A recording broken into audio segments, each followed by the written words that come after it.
Ever wondered how a tricky math problem can help us understand your navigation system?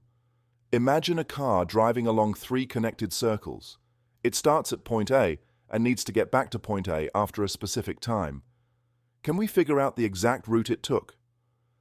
There are 3 key points where these circles touch, A, B, and C. At these points, the car can switch its paths, but it cannot reverse its direction. Let our car start at point A. Can we find out which path the car took? How can we figure it out? To make things clearer, we'll simplify the circles to their main paths and key points. But what if the car took a different route? Let's explore all the possible paths. Let's examine the problem in details. The car travels along 3 arcs and must return to point A after specific time. The stretch from A to B is 15 kilometers and takes our car 7 minutes to cover. From B to C, it's a longer 25 kilometers, taking 11 minutes to drive through. And the final segment from A to C spans 40 kilometers, which also takes 17 minutes. But there are some important rules we need to follow. First off, the car isn't allowed to reverse direction at any point. It can only switch paths at these key intersection points we've identified. Plus, the car has to make it back to point A in exactly 85 minutes. No more, no less. Here's another route the car could take. Let's see how it plays out. We can transform path into a straight line for better visualization. These segments break down the different parts of our route for clarity. In this case, our car traveled from point A to point C, then made a full circle AB and returned to point A along the AC arc. To make things easier to visualize, let's straighten out this path into a single line. If we want to see alternative paths, we can transform it into a tree. From each point, the car can go either stay on the same path or switch to the other circle. Each node is a point where the car can make a switch. These highlighted points show where the car successfully returns to point A. Let's look at the specific problem with the given numbers to understand how to solve it. This is example of the Olympiad problem. Arc AC spans 40 kilometers and takes 17 minutes to traverse. Arc BC covers 25 kilometers and requires 11 minutes. Arc BA is 15 kilometers long and takes 7 minutes to drive. In total, the car spent 85 minutes on the journey. So how many kilometers did the car travel in total? At first glance, it might seem tricky since we only know the total time. But there's a method to figure it out. Let's write down. The arc from A to B is 15 kilometers and takes 7 minutes. B to C is 25 kilometers taking 11 minutes, and A to C is 40 kilometers taking 17 minutes. Our goal is to determine how many times the car traverses each arc to total exactly 85 minutes. Let's define our variables. Let I represent the number of times the car travels along arc A to B. Let J represent the number of times the car travels along arc B to C. Let K represent the number of times the car travels along arc A to C. Now we can construct our primary time equation. 7I plus 11J plus 17K equals 85. Let's see this in action. Watch as the car travels this path twice. It returns to its starting point. Now with a single traversal, the car ends at the opposite point. Let's understand what happens when we use a path multiple times. When we use a path an even number of times, we always end up where we started. But with an odd number of times, we end up at the opposite end.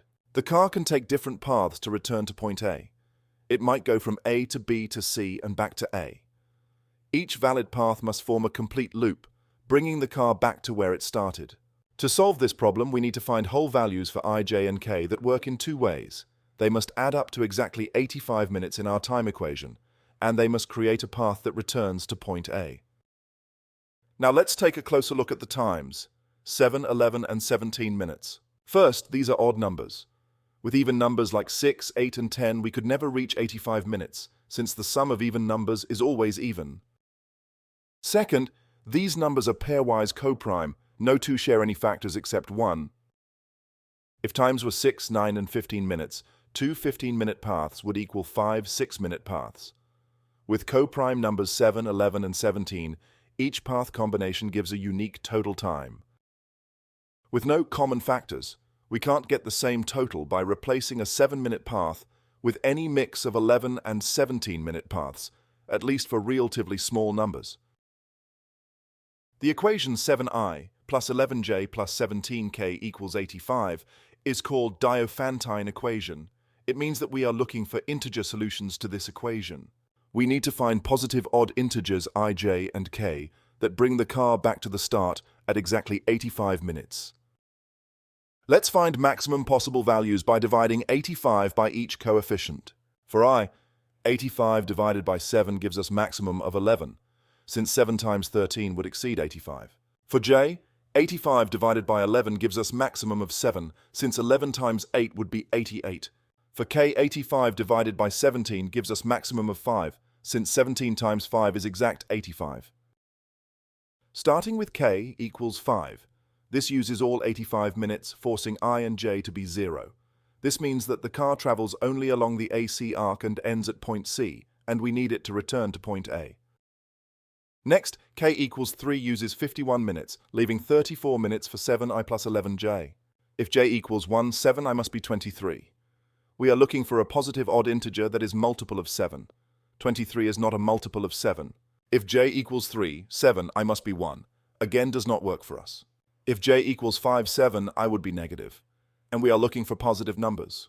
K equals 3 yields no valid solutions. As the result, we know that k must be 1 since it uses 17 minutes. Now we can simplify the equation to 7i plus 11j equals 68. We can exclude j equals 7. Since now once we found k is 1, 7 times 11 is 77, and we need to have only 68 minutes left. We can exclude j equals 5, since now once we found k is 1, 5 times 11 is 55, that leaves us with 13 minutes for 7i. Since 13 is not a multiple of 7, this is not a valid solution. Testing j equals 3. 7i must be 35, so I equals 5. This works. We found our solution. I equals 5, j equals 3, k equals 1. Verifying time, 7 times 5 equals 35, 11 times 3 equals 33, 17 times 1 equals 17, total 85 minutes. Now we can find the distance traveled by the car. AB arc, 15 times 5 equals 75 kilometers. BC arc, 25 times 3 equals 75 kilometers. AC arc, 40 times 1 equals 40 kilometers. Adding them all together, we get 190 kilometers. The car returns to point A after exactly 85 minutes, having covered 190 kilometers.